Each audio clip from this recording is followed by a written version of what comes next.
بسم الله. بالنسبة بقى لأول لاب هنجرب نحل أول لاب. طبعا أنا كنت حله قبل كده بس هنجرب تاني مش هنخسر حاجة يعني. أول حاجة، أول احنا مشغلين البرب عندنا والدنيا كونكتد، الدنيا تمام يعني. هنبدأ نريلود أو نفتح الصفحة بتاعتنا. طبعا بص، لو في خدت بالك الريكوستات اللي بتختفي دي، احنا قلنا إن احنا لازم ناخد بالنا منها، فاحنا هنحاول إن احنا نكاتش واحد منهم عن طريق البروكسي. أو خدنا فايل هناخد. طب هو ليه بيخفيه؟ زي ما قلنا ان هو الكونتنت بتاعه بيبقى ايمج، زي ما انت شايف هو بياخد المحتوى بتاع الصورة اللي حاطط اسمها هنا وبيعرضها. فهو مجرد ما بيعرضها مش بيحتاج الريكوست تاني، فبيتشال من البرب. مش فاهم برضو هدفهم ايه من ان هم يشيلوه، بس هي فكرة يعني ولازم تاخد بالك منها. احنا طبعا هنا بنحاول نقرا الفايل ال etc password كبي او سي، ان احنا عايزين نبروف ان في هنا بج. طب هو بيقول لي ان الفايل ده مش موجود، فانا هبدأ ان انا اعمل باك، ان انا ارجع دايركتري. ما لقيتش برضه، هرجع دايركتري تاني، نفس الفكرة، مش موجود. هفضل ارجع دايركتريز كتير كده لغاية ما الاقيه. فانا عامة لقيته على طول اهو. ممكن برضه تعمل بي او سي بفايل تاني زي ما قلنا الهوستس. ودي فكرة الباست ترافرسال، تمام. ان هو بياخد الكونتنت بيعرضها بس مش اكتر. انما زي ما قلنا ال اف اي هتبقى مختلفة، لان لو في كود هيكسكيوت. طب ايه الفرق بينهم؟ زي ما قلنا في الاكسبلويت مفيش فرق بينهم. هو انت لو معاك ال اف اي هتبقى نفس الفكرة، لو معاك بس ترافرسال هتبقى بنفس الطريقة بالظبط كده، ونفس الطريقة مع الاكسبلويتس التانية. فنيجي نجرب برضو الليفل اللي بعده كده، في فكرة وبرضه هتبقى منطبقة على ال AFI وعلى الباس ترافيرس، عشان برضه الموضوع ما يبقاش ملخبط قوي. هما الاتنين نفس الاكسبلويت، بس اللي بيحصل هو اللي مختلف. الباج دي بتعمل انكلود، انما الباج دي مجرد بتعرض المحتوى مش اكتر. تمام. نجرب اللاب التاني، نقفل ده ونقفل دي ونكلير الهيستوري ونجرب اللاب التاني. نفس الفكرة مع اللاب التاني، احنا لحقنا واحدة قبل ما تختفي اهو. فكرة اللاب هنا بقى، نجرب الأول ده. أنا محلتهوش تمام. تسي باسورد، تمام. نجرب، مش بيشتغل. طب ايه اللي ممكن يحصل؟ في فكرة برضو ان انت لو حاطط عدد زيادة من الباك سلاشز دول، اللي هو دوت دوت بعد كده باك سلاش دي او سلاش عشان ترجع دايركتري، مهما كان العدد كبير هي هترجع برضو لنفس المكان الاساسي، مش هيرجع بعد المكان الاساسي. طب فطالما انا عملت كده وهي مش اشتغلتش، فمعنى كده ان في حاجه بتحصل في الكود بتبوظ الاكسبلويت بتاعي. فمعنى كده ان في مشكله في الاكسبلويت او في فلتر انا مش شايفه. فبحتاج بقى ان انا افكر، طب انا اعمل ايه؟ هل بيمسح السلاش؟ اخليها مثلا باك سلاش؟ لا مثلا، لا. ممكن مثلا هو بيمسح الكلمه كلها، يعني اسف، بيمسح اللي هو الدوت دوت بعد كده السلاش بيمسحها كلها الباك دي. فانا ابدا اعمل ايه؟ اخليها دبل. طب ليه هخليها دبل؟ يعني هتبقى كده، فلما يجي يمسح نقطتين وسلاش هيمسح دي، لما يجي يشيلها كده هيتبقى اللي انا عايزها اصلا. فاحنا هنبدا نطبق نفس الفكره كده ونشوف نفعت. يبقى هي دي فكره اللاب ده. طب لو ما طلعش فكره اللاب ده هي دي، هيبقى في افكار تانية. ممكن يكون مثلا هو بياخد الاسم وبيضيف عليه اكستنشن، او هو محتاج مثلا انكودنج او الكلام ده كله. دي فكرة برضو اللاب اللي هو التاني.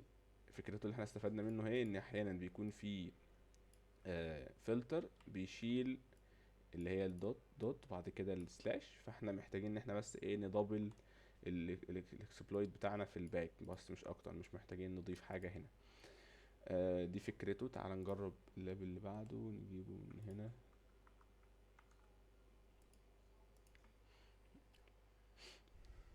نقفل دي ونكلير هنا عشان نشتغل على رواق. بسم الله.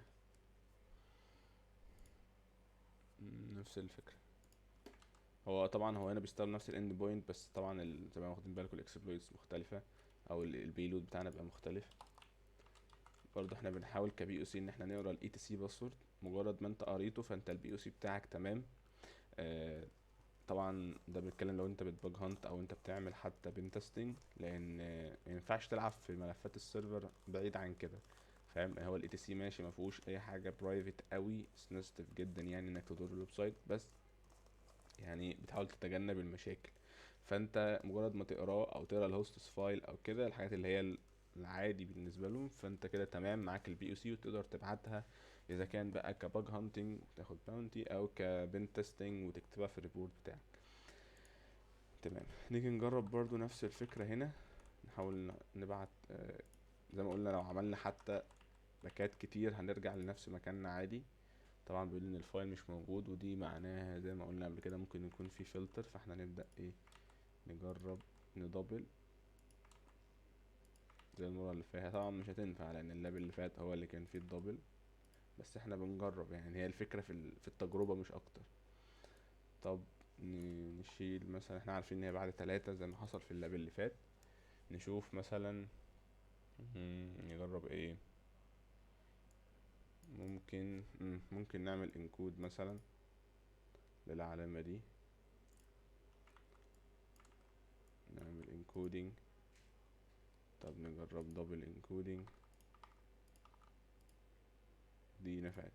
تمام. طب هي اللي انا اخترت دي او اللي انا جربت فكره زي كده، طبعا دي فكره كانت عدت قبل كده عليا، بس طبعا هي مع الوقت بتبدا الموضوع ده بالنسبه لك يبقى اسهل شويه، لما مثلا حد يجيبها في ويب سايت او في حاجه ويكتب عنها رايت اب او تقرا الريبورت بتاعه، فانت بتعرف المعلومه دي وبتفضل معاك، فبتبدا تجربها لو جات لك فكره او كيس زيها او بوج زيها بتجرب الحاجات دي.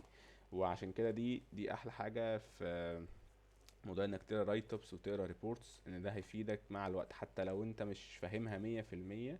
البج مثلا، لا لما تيجي تجرب بعد كده وتقابلك كيس زيها وترجع تبص تاني هتلاقي نفسك بدأت تفهم اكتر، لان الموضوع عدى عليك بنسبة، مش شرط تبقى 100%، بس عدى عليك بنسبة معينة. ففكرة انك تبقى عارف المعلومة مثلا حتى لو مش هتستخدمها دلوقتي بتبقى مفيدة. انا مثلا اول مره استخدم الفكره دي، أنا ما عدتش عليها قبل كده في باج هانتنج او في بين تيستنج، كانت بتبقى دايركت معظم الوقت. بس هو يعني انا كنت اوريدي عارفها مره قبل كده، انت لو ما ينفعش معاك الانكودنج العادي بتعمل دبل انكودنج، واحيانا في ناس بتعمل تريبل، بس ما عدتش عليها خالص دي قبل كده، بس انا سمعتها مره يعني. فدي فكره اللاب ده ان شاء الله. تعالى نخش على اللاب اللي بعده، شوف اللاب اللي بعده عايز مننا ايه. تمام. تمام نشوف ده. مم. تمام. هنا بقى هو بيديك الباث كله، يعني هو حاطط الباث اللي فيه الملف، اللي هو المكان يعني ده دايركتوري دايركتوري دايركتوري، بعد كده حاطط الملف. المتوقع هنا ان انا لو عملت كده المفروض تشتغل invalid. تمام. طب ده معنى ايه بقى؟ طب تيجي نجرب كده نحط اي حاجة هنا. طب على كده تمام. هو كده معناه ان هو بيتشيك. لو خدت بالك الايرور هنا، لما مثلا لما يقولك، لو قلت له والله test.png هيقول ان الفايل ده مش موجود. انما مثلا لو رحت عامل كده هيقول لي ان في invalid، يعني في حاجه غلط او في حاجه missing في البارامتر ده. فاحنا مثلا لو جينا جربنا دي كده، تمام. هو كده معناه، طب انا فهمت من كده ايه؟ ان هو بيتشيك على الكلمات دي لازم يكونوا موجودين. طب الحل ايه هنا؟ سهل جدا، زي ما بنعمل ان احنا هنرجع 3 مرات. اول مره هتخرجنا من الدايركتوري ده، وبعد كده التاني مره هتخرجنا من الدايركتوري ده، وتالت مرة هتخرجنا من الدايركتوري ده، واحنا بقى نكتب اسم الدايركتوري اللي احنا عايزين نخشه والملف اللي عايزين نقراه. تمام. بوم، وقريناه عادي جدا من غير اي مشاكل. هي ممكن تكون حاسس ان فكرتها سهلة او حاجة، بس انت لو مش واخد بالك ان دي لازم تبقى موجودة في الفايل نيم بارامتر، ممكن الدنيا تبوظ منك خالص. فهي دي فكرتها، هي مش صعبة خالص، بس انت محتاج بس انك تبقى مركز ايه اللي محتاجينه وايه اللي مش محتاجينه. دي فكرة الفلترز لما تيجي تتعامل معاها، تبقى تركز معاها ايه اللي انا الفلتر او البارامتر ده محتاجه، وايه اللي الفلتر بيعمله بالبارامتر ده. دي فكرة اللاب ده ان شاء الله. تعال بقى نخش على اللاب الاخير نشوف فكرته ايه. نشيل برضو دي عشان نشتغل على رواقة.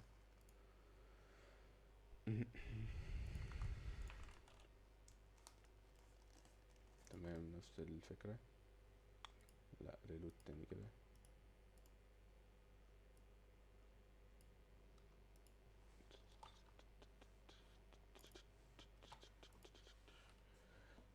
تمام، جي.